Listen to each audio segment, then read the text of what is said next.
Hi, my name's Brian Fitzgerald. This month I've been working on Excitebike, and I'm going to show off one of the features that I worked on today. What I'll be showing you in this video is the boost functionality and the heat. So first I'll just go ahead and show you what all that looks like in the game, and then I'll talk about what the scripting was and how it was put together. So if you press D in the game, you'll go up to half your heat, and then it'll stop.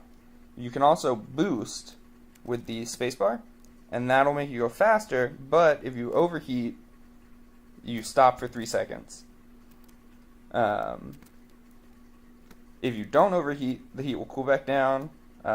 If you're still moving, it'll go to half, but if you are in idle, then it can cool all the way down.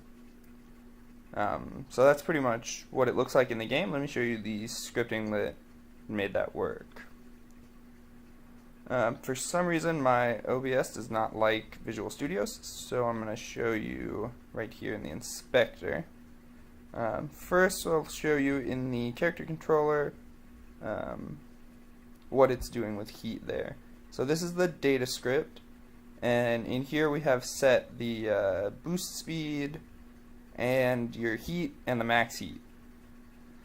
And it also has the functions to set the speed when you're boosting, for heating up, cooling down, and checking to see if you're overheated, for resetting the heat, and it has a overheat function which starts a coroutine called stop, and that coroutine just makes them wait for 3 seconds and then transitions the bike back into idle. And then in the state machine for the character controller, there is two states that are relevant to boosting, which is the boost state, which sets your speed to the boost speed and makes you go faster while also increasing your heat. And then if you heat up too much, you go into the overheat state, which just calls that overheat function in the data script, which in turn launches that coroutine, which makes them wait, and then it sends you back into the idle state. The other aspect of the heat functionality is the display bar at the bottom that shows you your temperature. That was actually pretty easy to make. Actually, first let me show you in data, where I have it's a method that just returns current heat over max heat.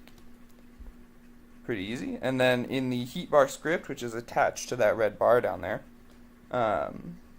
it's just a cube that's colored red, and based on the heat ratio, we just lerp its scale and position between the empty spot and the full one. So that's pretty simple. Just goes back and forth. And that's pretty much all there is for heat. Thanks for watching.